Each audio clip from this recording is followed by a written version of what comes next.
ছোট আমলও কিয়ামতের দিন বিপুল সওয়াবে পরিণত হবে।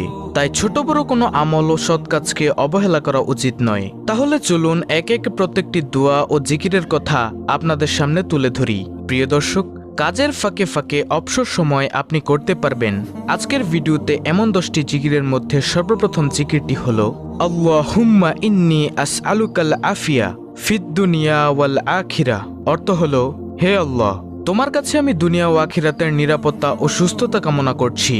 সুবহানাল্লাহ। প্রিয় দর্শক, দেখুন কত সুন্দর একটি জিকির।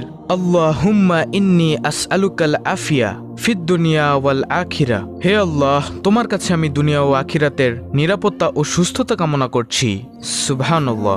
অর্থাৎ আপনি যদি খালেস অন্তরে শিরক মুক্ত থেকে, গুনাহ মুক্ত থেকে প্রতিনিয়ত এই জিকিরটি করেন, তাহলে আল্লাহ তাআলা আপনাকে দুনিয়া ও আখিরাতের নিরাপত্তা দান করবেন এবং আল্লাহ রাব্বুল আলামিন আপনাকে সুস্থতা দান করবেন।